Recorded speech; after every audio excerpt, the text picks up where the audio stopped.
they wondering what's all that ruckus. That's a 18-wheeler, semi-trailer, I'ma keep it trucking. Big rig driving, cargo hauling, I'ma keep it trucking. U-Haul moving, F-150, let's just keep it trucking. Out here busting moves, I ain't got time for no discussion. Welcome back to Trucking Fitness Radio, the #1 driver's health and fitness podcast in the world. My name's Dr. Mark Manera. I'm the founder and CEO of Supply Chain Fitness, and I'm excited to have you listening to this episode. As you're aware, we are on a mission to make the trucking industry a healthier place. Everyone wins if drivers are healthier, and we can all work together to make this industry a healthier place to work. And this podcast is just one of the ways that we're doing that. So today we've got an awesome guest on the show, Rodolfo Giacoman. Did I pronounce that right? Perfect. Okay. He's the fatigue management program specialist at the Commercial Vehicle Safety Alliance. Welcome to the show. Thank you for having me, Mark.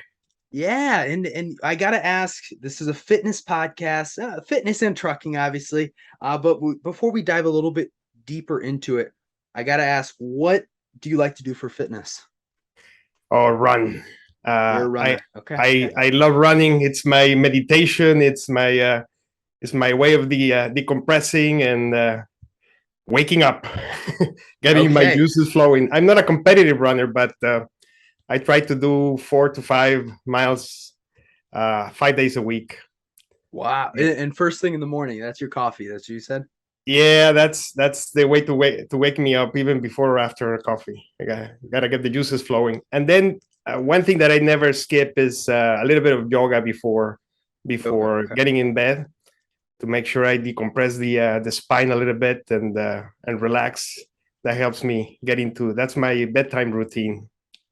Yeah, I used to do like some stretching or yoga, whatever you want to call it, before bed, and I found it to be just as much of a mental decompression versus just feeling good for the body as well. But yeah, and I used to also tell people that if you see me running, you should start running as well, because someone's chasing us. And but I'm slowly trying to get into it. It's something that is just not come natural. Well, I don't think it probably comes natural for a lot of people, but it's not something I put a lot of energy into. But I'm trying to get a little bit more and more. But that's cool. That's awesome that you're into running, and I'm sure that helps both on the physical and mental side of things. When you're working hard throughout the day. But we like to talk on this podcast and not only talk about the industry, not only talk about fitness, but when I bring on a guest, I want to hear the stories. And so I got to know, how did you go from running a restaurant in Mexico to, teaching Spanish, to then advocating for fatigue management in the trucking industry? Wow, it's a loaded question. Before I get into that, Mark, let me recommend you, if you're looking into running, Mark Cucuzella's book, Run for Your Life. I think that's the title, but the author is Mark Cucuzella. He goes into the mechanics of running, and I think that's very important, not to get started, but to stay on it, especially as we get older. If you're not doing right, and especially if you're using the wrong shoes, that can, in the long run, stop you from running. But anyway, I'll add it to my list. All right. Let me try to make a long story short. Was born and raised in Mexico, and as I was growing up, my father had a trucking business.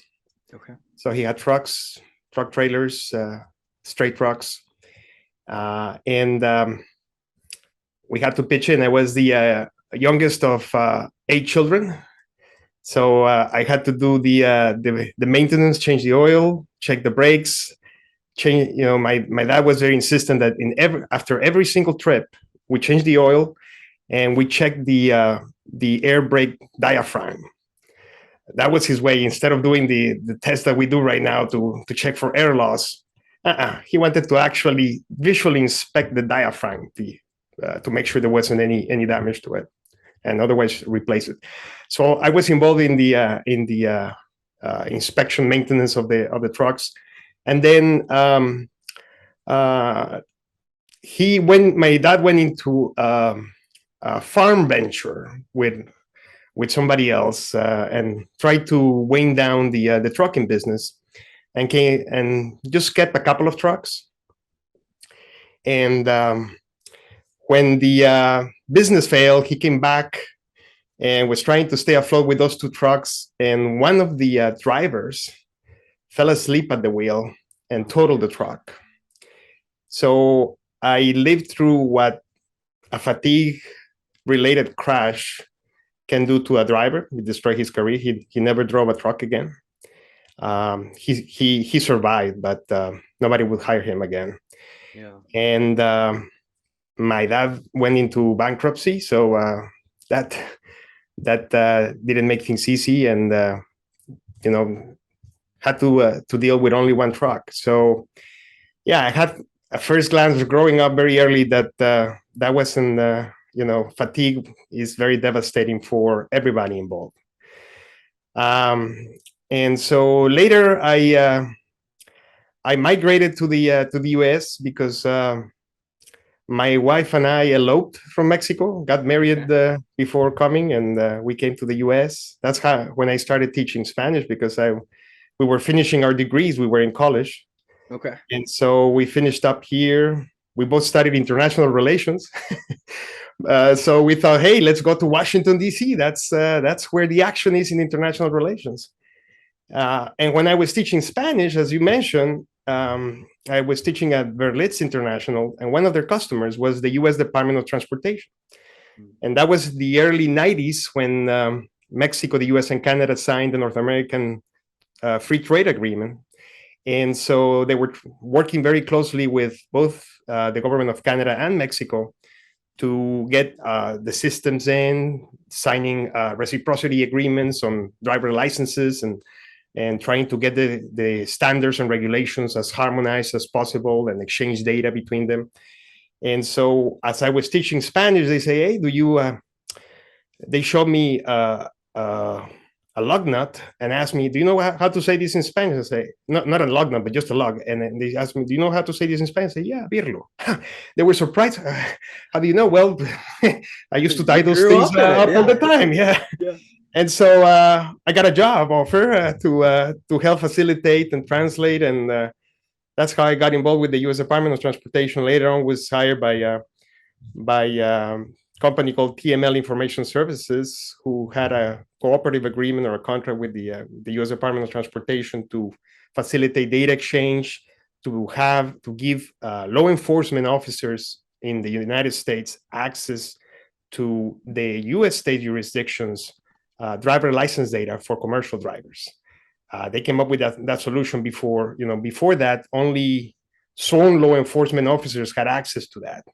A roadside inspector who is specialized on commercial vehicle enforcement did not have access to that because they didn't have a gun or a badge, and didn't have access to the National Law Enforcement Telecommunications System, which allowed them to verify driver licenses.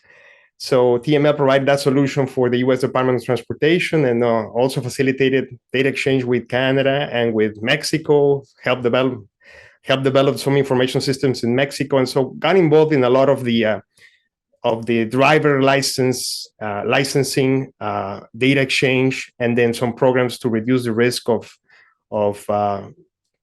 driver crash risk, regulation, harmonization efforts, studies, and so forth. And after that, the contract was given to a different company, so I started my own outfit called Alertness.pro, and started teaching the fatigue management program, the North American fatigue management program, to motor carriers and drivers throughout North America. And 8 years later, the Transport Canada and the U.S. Department of Transportation had the Commercial Vehicle Safety Alliance manage the North American fatigue management program, and the Commercial Vehicle Safety Alliance hired me to do that management and to promote this program, and that's what I do now. So I'm very delighted and honored to be serving both our U.S. federal government and the government of Canada through the alliance, helping our members and the entire motor carrier industry become aware of what the problems are with fatigue, how to conduct fatigue management in their organizations and conduct that training and the programs that are involved. There are several things that are involved in fatigue management. And so I'm very happy to be helping in that effort. Very humbling, and I'm very excited that we can hopefully make a difference and reduce the suffering that is caused by these fatigue crashes, which are very lethal to commercial drivers and any driver. Well, exactly. And I think something that when we first talked and we first met, I could feel the same passion. I think, when you're talking with certain people, you can tell even through Zoom if it's a job or if it's a passion, and you're lucky enough to make it a job as well. And I think we just need more people, and that's why I wanted to be friends with you, and I wanted to keep the relationship going. And now I did see that well, first off, The feeling is mutual, Mark, by the way. Oh, well, I thank you. I appreciate that. I thought it was just a side hustle when you were in school doing this Spanish tutoring. I didn't realize that is actually how you got in with the DOT. That's really cool. And then I also saw, now, was it with your dad's trucking company where you got into tow driving? Because that was when you got your CDL, right? Or is that when my dad's business failed, my brother took it over and tried to revive it. He bought another truck, brand new truck, and he didn't really he wasn't into the trucking business. And the other brother told him, why don't you open a body shop? And he did, and became very successful. And when he opened the body shop, he needed a tow truck driver to tow all these vehicles that needed body fixing and couldn't, all these crash vehicles. So I did that for a while. And so I towed cars, trucks, all kinds of vehicles. And I really enjoyed that. I really got the hang of the articulated driving and backing up. And I remember folks like that I could put the vehicle wherever they want me in their little shop through these very short spaces. And I was very proud of that. That's cool. And being the youngest of 8, I always get a gas. I'm the middle of 7 kids. Wow. But that being said, we're a mixed family. So I have stepbrothers and some half sisters in there. But there was a couple years there where all 7 were under the same household. But you beat me with the 8. That's cool. But the luncheons, the dinners. Well, in Mexico is the lunch that is the important meal. Okay. Places close for lunch, and you have a large meal at lunchtime around 2 p.m. And that's where the 10 of us, my dad, my mom, and all my 4 brothers and 3 sisters, we sat down, and that's where we learned to develop some thick skin and negotiate and get permission for this and that. And it was, I remember that very dearly. Oh, that's awesome. So I appreciate the story of how you got into it. I really like hearing the up and coming story. I'm sure there's a lot of other stories in that, especially that 8 years of starting your own thing and the ups and downs of being an entrepreneur, which I know very, very much about and in the thick of it as we speak. But I am really interested in the Commercial Vehicle Safety Alliance and learning a little bit more about the North American Fatigue Management Program, which is a subcategory of CVSA, correct? And so that's correct. Walk me through what both of those are and what specifically you do with the Fatigue Management Program. Well, the Commercial Vehicle Safety Alliance started a long time ago because before it started, if you were a truck driver and you had, you were traveling across states, you could be stopped by law enforcement in one state, get a truck inspection, pass it, and then cross into another state and be stopped again and got another inspection, and on and on and on and on. So industry pushed the states to get organized, and they did, and they formed the Commercial Vehicle Safety Alliance. And the thing that they figured out how to do was if you pass the roadside inspection, you get a CVSA decal that allows you to cross the states without being stopped again, unless there's a very obvious safety threat, as leaking fuel or a tire that is obviously out of whack. So unless there's an obvious defect, the CVSA decal allows you to go through up to 3 months after it's been fixed. So that's what started. And the Alliance works through several committees that meet twice a year.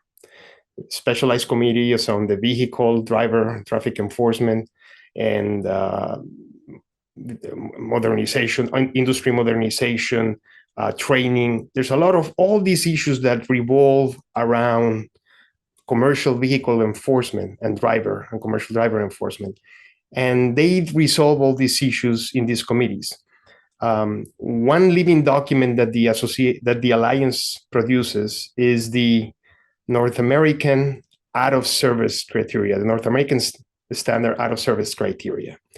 And so that out-of-service criteria is adopted by all of North America. All the jurisdictions in Canada, in the United States, and the federal government of Mexico abide by that document. And so that's the guide that lets law enforcement know what is the criteria to place a vehicle out of service and a driver out of service on the roadside throughout North America. And there's a lot of issues with that because you're dealing with different statutes, regulations from all of North America, and that's where all of these issues are resolved.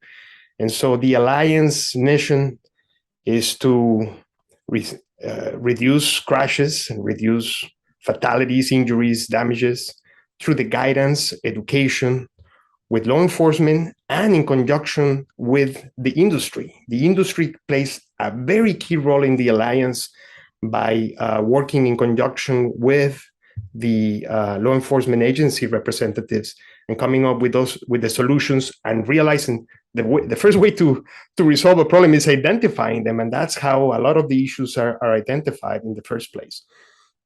The Alliance has multiple programs, and I'm very, very humbled and honored to lead a couple of them, to not lead, but to administer, to manage them.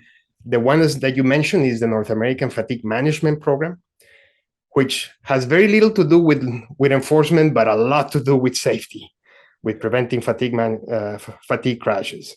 The other one is the International Driver Excellence Award, which is a program to recognize the top drivers in North America through this award. And we do that every year. There's a yearly award.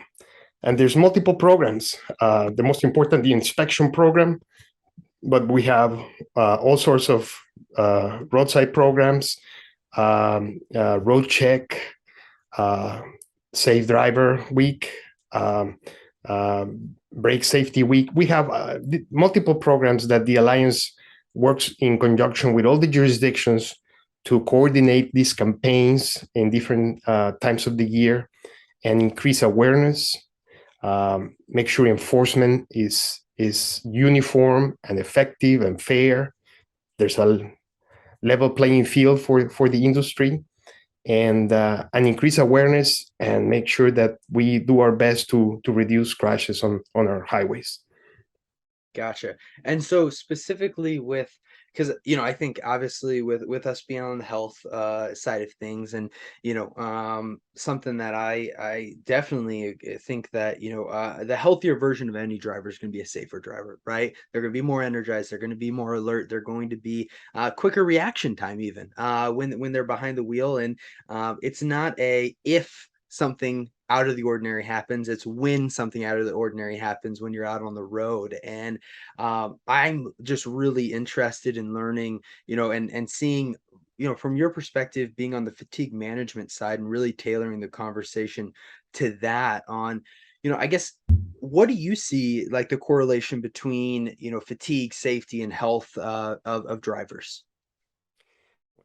The North American Fatigue Management Program was put together originally by provinces in Canada, Quebec, Alberta, Transport Canada, in the United States, the U.S. Department of Transportation, the Federal Motor Carrier Safety Administration, working with also states like Texas and California.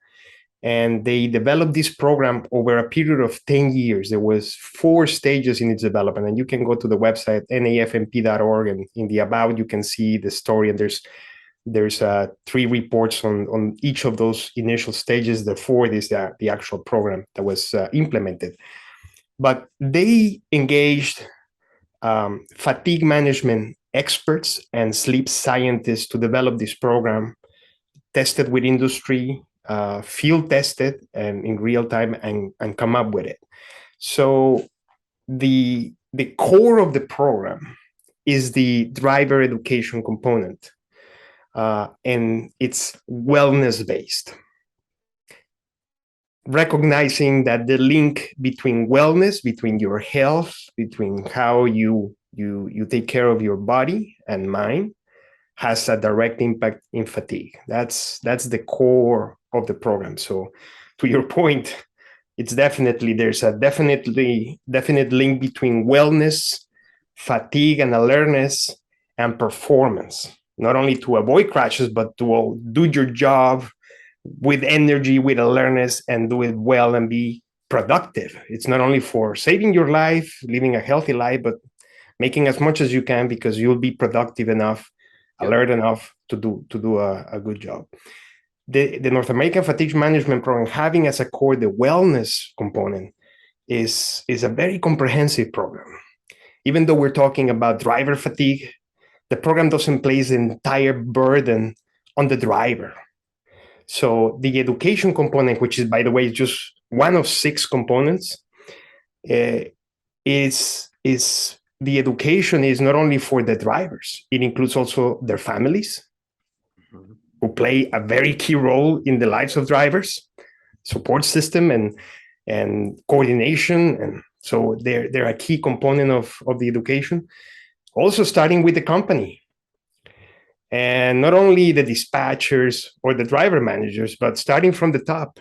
Yep. Because the first component of the North American Fatigue Management Program is establishing a safety culture in the organization. So the training starts from the top of the organization with leadership.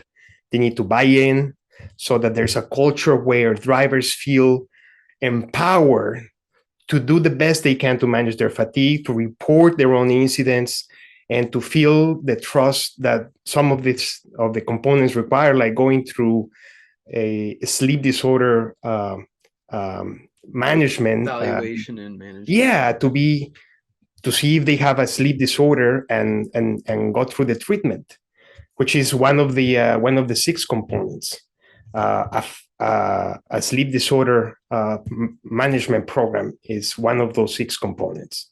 So they need to feel empowered and feel that they can actually speak up, report the incidents, and that they will be backed up when they say, "Hey, I'm too tired to drive. I need accommodations."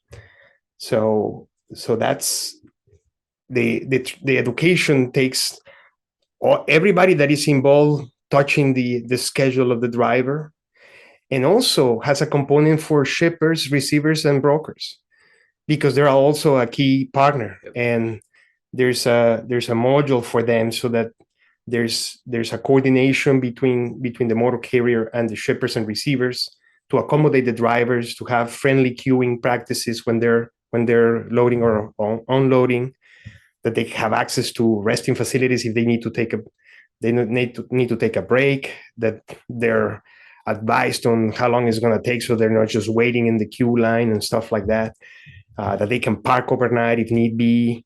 And there are some key principles that the North American Fatigue Management Program recommends for motor carriers to incorporate in the contracts between the motor carrier and the shippers and receivers. So the education component touches all those different key holders, that the stakeholders that have an impact on the driver's fatigue management. And so if I may, I touched on the education, on the safety culture, yep, and the sleep disorder management program. Those are 3 of the 6.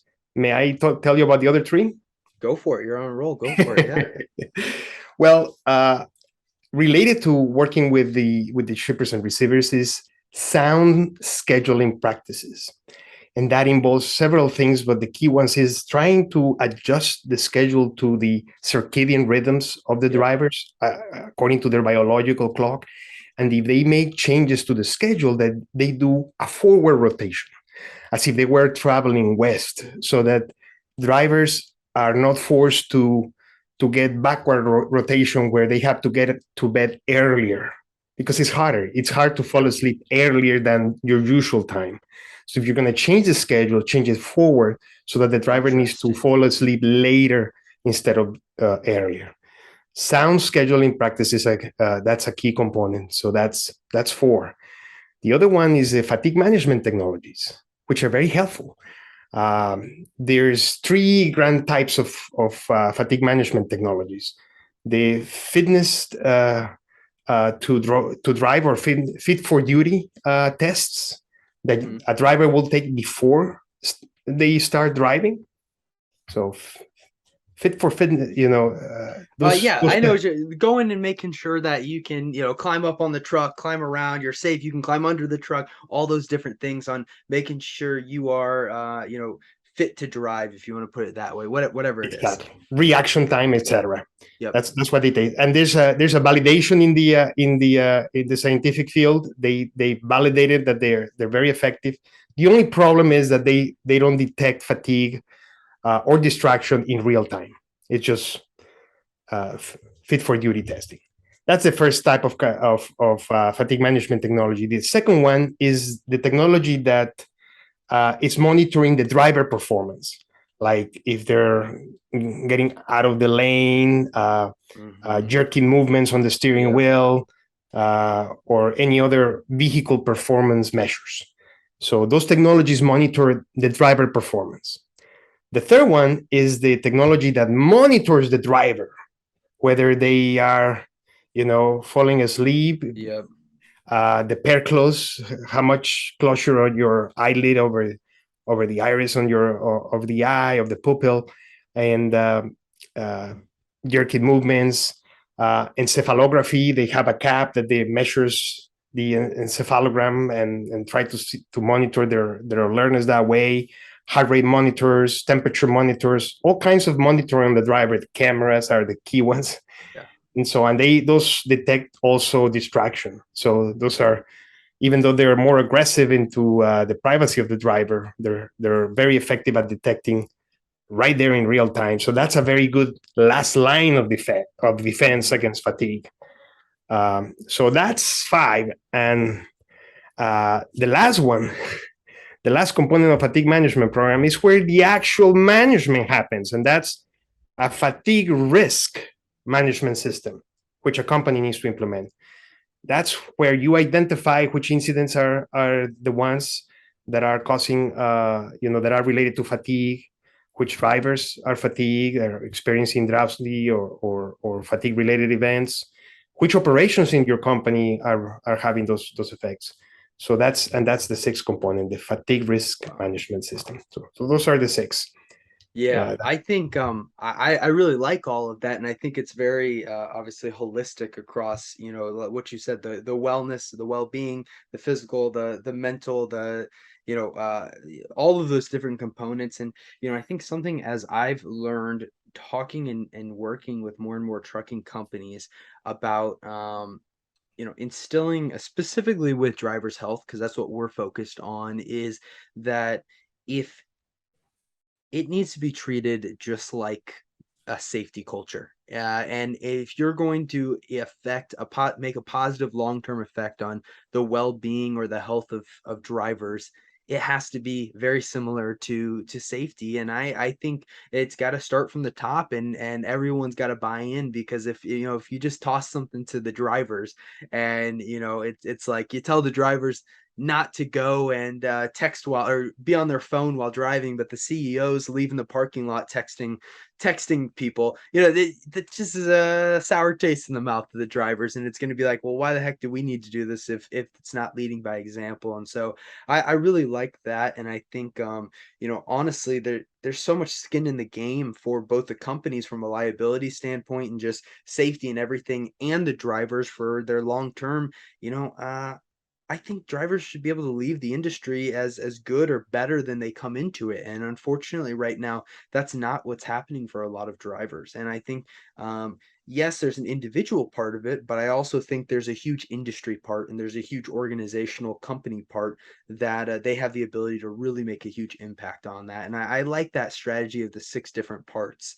And something that and I think you can probably relate to this kind of being on the fitness, health and wellness, nerd realm of things, which I put myself in, and I look at it from the healthcare perspective, especially on the physical therapy side of things, is a lot of people get into this mode of educate, educate, educate, educate, educate versus yes, there's an education, there needs to be a baseline education, but then providing practical, actionable advice.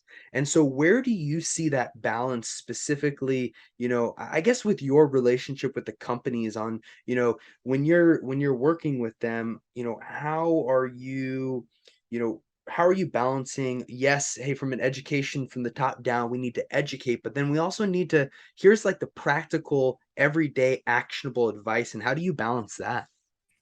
Well, that's very key, Mark, because the knowledge base, which is very important, because what we're trying to accomplish with fatigue management, big part of it is to change behavior. Yeah. Trying to change behavior. And the first step for that is becoming aware that there's a need to change that behavior, aware of the problem. So that knowledge is done through, as you said, through the education. But then the education is not enough. You need to provide drivers with the skills to do the job that they need. And that's the training. That's the difference between the education on the one side, that you have the knowledge transfer, and then you do the training with the skills that they can apply to their job.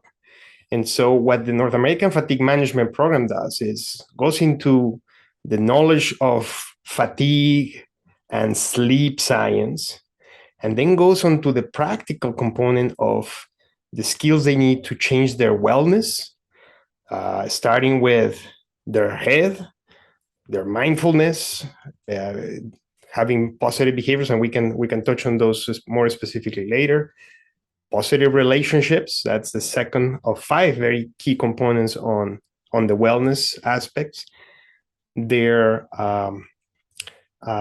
exercise components, their diet, which is the nutritional component, it's so key. Mm-hmm. And last but not least, sleep hygiene, and very practical things that they can do on the road, because everybody has trouble with fatigue in this world, but being a commercial driver just makes it harder, because you're on the road all the time, you're mostly sitting all the time, so the chances for exercise and activity are limited. You're on the road, so you have to be particularly skillful at finding the right foods, to get your nutrition. You need to be, key to find those opportunities to exercise. And then you're under a lot of stress because of the time pressures, the traffic, the vibration of the cabin, the noise, and also the psychological component, being alone most of the time. It just puts a lot of pressure, making this profession very hard on the driver for affecting the alertness and fatigue. Both on the mental and physical side of things. So like you mentioned, yes, I agree. So the NAFMP, the North American Fatigue Management Program, tries to provide not only the education component for that, but the training on how to change those behaviors. And also on the fatigue component, the NAFMP teaches drivers how we are so bad at perceiving our own fatigue, because we usually based our assessment of our alertness state based on expectations.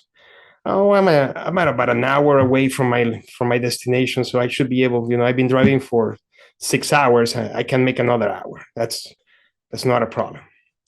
Last famous words. So the NAFMP teaches drivers how to objectively detect fatigue by looking at the signs. For example, if you start feeling uncomfortable and start fidgeting in your seat, changing the radio station, changing the songs. No, there's no song that is pleasing you, or the temperature is not right. You start opening the windows, adjusting the radio, your seat, moving, fidgeting. If you start, if your eyelight starts dropping, if you start winking a lot, if you're yawning, if your head starts to move, those are very specific signs that you're fatigued. The worst sign of fatigue is if you realize you just had a micro nap. You actually fall asleep for 1 or 2 seconds. And if you're lucky to survive that, you should stop immediately. And the other thing that the NAFMP does in practical ways of training the driver is to establish countermeasures in the different settings there are at home, on the road, night driving, team driving, etc. And the top countermeasure to fatigue is taking a break with a nap. If you can take a nap, at least take a break. Stretch out. If you can take a nap, that's the best countermeasure if you're fatigued and before you continue driving. But again, they need that backing from home, backing from the company. That's a principle, and that's a very key thing that the NAFMP establishes. Yeah. Fatigue management and sleep should be a principle that everybody adopts, not a priority. And the NAFMP, I like that key difference. Yeah, principle, not a priority. And they make it very clear with a very good example. And they say, in the morning, at least before the pandemic, we all went out to the office, right? In the morning. And if you were in a rush because you had to do something and another, you may skip exercising in the morning. Maybe you skip your breakfast because you were in a rush. And you head out the door and you'll eat something later, you'll exercise the next day or whatever, right? Mm-hmm. Even though exercise is a priority, eating is a priority, no, you can do it later. And that's okay. But I guarantee you that whatever rush you had, you still went out the door dressed. Because it's a principle. Exactly. Interesting. You didn't go out to the office naked and say, sorry guys, I didn't have enough time to get dressed today. No. You won't be going back to the office very much after that. Well, you shouldn't get out of the house without enough sleep, without fatigue management, because that should be a principle, just like getting dressed. That's the difference between a priority and a principle. So we've got drivers who listen to the show as well. And if I'm a driver, maybe I don't work at a company who is a partner with, your fatigue program, or I'm going to mess up the NAFMP. I'm not at a company that works with you guys. But I have noticed, and I also have a dispatcher who's on my butt, who's saying, you need to get here quick. You need to go here, here, here, here. What is your recommendation for someone who feels like they're at a company that's not a principle of theirs? And are there strategies that you'd recommend for that driver, other than, hey, go to our list of companies who that is a priority and get a job with them? What recommendations would you have for that person? Well, start with yourself. If you're your own driver, take a look at the components that you can control. Start with yourself. And so I would take the module 3, which is the driver education module of the North American Fatigue Management Program. Again, the address is just like the acronym, NAFMP, for North American Fatigue Management Program.org. It's open to everybody. Even though the Commercial Vehicle Safety Alliance manages it, you don't need to be a member of CVSA to be able to access the NAFMP. The Fatigue Management Program is open to the public. The information is free for everybody. It's voluntary. The government doesn't require you to take it unless you're under a particular exemption, and then they require you to take the NAFMP. But otherwise, it's totally voluntary, free for you. So take advantage of the driver component that you can take at your own pace. You can either go into the e-learning platform that we have. It's also accessible from the website. You can watch it just like you watch your favorite series on your favorite streaming service, and just watch it on at your own schedule. So skip one of your episodes on your series and just watch a few segments of the NAFMP at your own pace. Or if you want to take a look at the whole thing, you can download the PowerPoint slides of the entire program of the 10 courses that we offer, that the NAFMP offers, are available online, free for you to take, tailor to yourself, to your company, to your operation, and do whatever you need with them. So that's available to the driver. And I would, if I were, once you take it, you'll become a believer. You'll become your own advocate, and you can share that information with the companies that you're working with and point to them, because we even have a return on investment calculator on the website. Companies make money by managing fatigue. Yep. Because they save a ton of money on medical costs on the drivers, especially when they implement the sleep disorder program, which many companies have shown that they save a ton of money on medical expenses. And they also save a lot on retention costs. Everybody is claiming there's not enough drivers out there. Well, take care of their health and you'll retain them longer. And it shows. That was one of the key findings of this program. Drivers stay with the companies that take care of them, that are involved that have a stake on their health and wellness. They stay, and that produces a big saving. And they also save on the crashes that they're avoiding. Fatigue-related crashes are way, way underrepresented on the statistics because they're very difficult to measure. Drivers don't realize that they were asleep when they crashed many times, if they survive, to tell you. So unless there's a camera on the cabin that is actually monitoring what happens prior to the crash, we don't really know what happened. Many distractions many crashes that are associated with distraction, the distraction actually happened because the driver was tired, was fatigued. Yeah.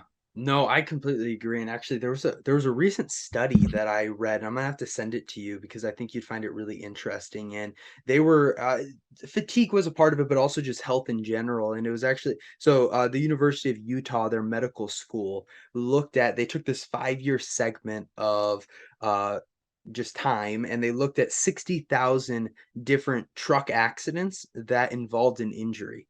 And what they did is they took those records, they looked at the driver's medical record who was involved in the accident, and they had this list of 13 different medical conditions / like data points that they compared them with. And sleep problems was one of them. They also looked at obesity, diabetes, kidney disease, liver disease, if they had a spinal or musculoskeletal disorder, and even past history use of like opioids and one other medicine that was for anxiety and insomnia. And what they found, which I thought was really interesting, and like just saying that list off the top of my head, I'm sure you can, but just me in general with my talking to some drivers, I can already tell, a long list of drivers who at least have one of them, but have multiple of those that would check it off. And what they found was that if a driver had 3 or more of one of those data points, they were 2 to 4 times more likely to be involved in an accident that involved an injury. And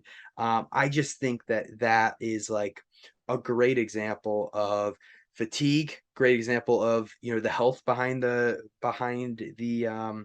health of the person behind the wheel, and just trying to, and you're in the same field of trying to get trucking companies to say, you're doing all this preventative maintenance for the trucks, for all the equipment, but what preventative maintenance are you doing for the person behind the wheel?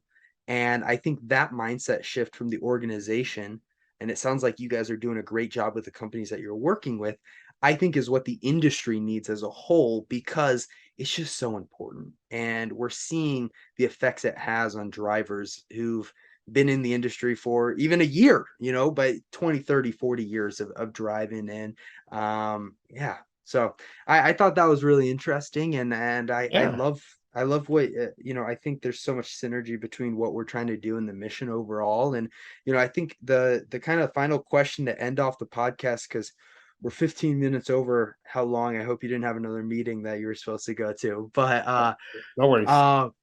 If you could share one piece of advice for if a trucking company executive or someone who's at a safety manager at a trucking company is listening to this, what advice would you have from fatigue and also health of their fleet? Well, number one, take the fatigue management. You don't need to do everything that the North American Fatigue Management Program prescribes. It's like a buffet. So you're welcome to come to the NAFMP buffet and take from the menu whatever you can use, whatever you can take advantage of, and prioritize wellness. I applaud what you're doing because you mentioned drowsiness as one of the factors in that study, but then you went through a list of several that have to do with metabolic disorder. Yeah. And the metabolic disorder is strictly related to your nutrition, what you're putting into your body. So nutrition is key. Is a key component. So the wellness component of the North American Fatigue Management Program can help you, just like you're helping drivers and companies. And I would take that very seriously. And I think it took a long time for us to adopt seat belts, condoms in restrooms, non-smoking restaurants. And I think we're finally at a point where we are accepting that you need to sleep enough. That's not a sign that you're weak or a character flaw.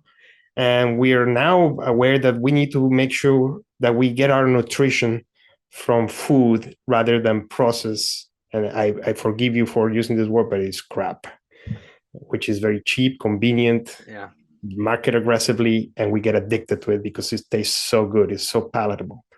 So my advice is, again, come to the NAFMP, take what you can use, prioritize fatigue management, make it a principle, not a priority. And by the way, you mentioned accidents. In the CVSA world, with law enforcement, we don't call them accidents; we call them crashes. Okay. Because accident implies that, they were supposed to happen. Nobody was responsible. There was no real cause. It just happened. It's an accident. Well, no, there's a cause. There's somebody responsible for it. So take the responsibility for the wellness component, the fatigue management component, so you avoid those crashes and the heavy cost and suffering that they bring on drivers and your company. Well, I'm going to shift that. I'm going to change it. It might take me a second. But I'm going to catch myself and I'm going to start calling them crashes. I like that. But hey, I really appreciate you coming on the podcast. I think you dropped a lot of great knowledge and a lot of great resources that are free to anyone. And now it's just going and taking this call to action and taking advantage of it for, not only you, your company, but the people who are really the revenue generating engine of your company, the drivers, right? And exactly. Everyone listening, go check out NAFMP and everything that they're doing over there from the fatigue management system. And until next time, thanks for coming on. Thank you, Mark. A pleasure. I love how they act like they been around, know when they wasn't. When everything was going downhill, you sat there and just watched me plummet. You never gave a hand, I made my own way out the dungeon. Now I'm making noise, they wondering what's all that ruckus. That's a 18-wheeler, semi-trailer, I'ma keep it trucking. Big rig driving, cargo hauling, I'ma keep it trucking. U-Haul moving, F-150, let's just keep it trucking. Out here busting moves, I ain't got time for no discussion.